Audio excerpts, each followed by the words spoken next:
IUI का मतलब होता है intra uterine insemination. Intra uterine का मतलब हो गया कि यूट्रस के अंदर हम स्पर्म को डालें। ये प्रोसेस बहुत ही सिंपल प्रोसीजर है। इसमें क्या देखा जाता है, मैं आपको ये बताना चाहूँगी कि हर महीने हर महिला के जो अंडाशय में से एक अंडा बनना शुरू होता है। जब वो अंडा फूटता है उसी समय यदि उनके पार्टनर उनके साथ रहे तो विजाइना के रास्ते स्पर्म यूट्रस में जाता है और उसके बाद बचदानी से वो फेलोपियन ट्यूब में आता है, जहां अंडे और शुक्राणु का मिलन होता है और उसको हम फर्टिलाइजेशन बोलते हैं।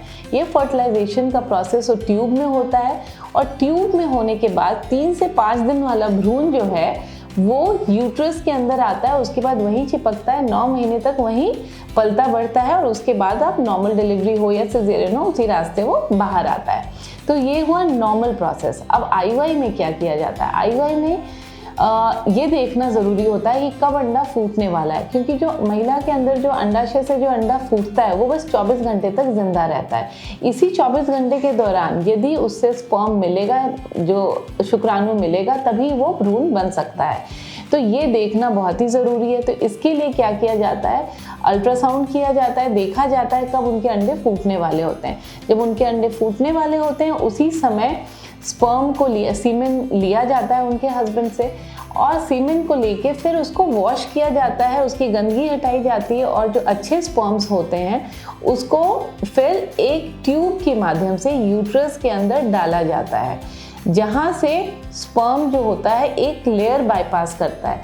नॉर्मली क्या होता है, नॉर्मली जो शुक्राणु होते हैं, स्पर्म्स होते हैं, वो विजाइना में छूटते हैं, यानी कि योनि में छूटते हैं। योनि में छूटने से क्या होता है कि वहाँ में 50% जो होते हैं वो बाहर आ जाते हैं।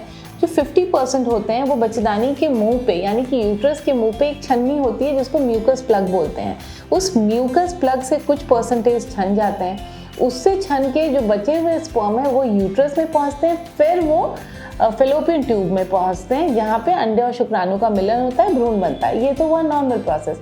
IUI में हम एक स्टेप हम बाईपास कर रहे हैं, मतलब विजाइना के अंदर जो स्पर्म छूट रहा है वो नहीं छूट करके जो वॉश्ड स्पर्म है, अच्छे स्पर्म से, उसको लेके हम सर्वाइकल म्यूकस को भी हम बाईपास कर लेते हैं और डायरेक्टली यूट्रस में छोड़ते हैं, जहाँ पे वो स्पर्म जो होता है धीरे धीरे करके वो ट्यूब में जाएगा, जहाँ एग एंड स्पर्म मिल करके एम्ब्रियो अपना बनेगा और वहाँ से आके यूट्रस में आके गिरेगा और उसको फर्टिलिटी देगा।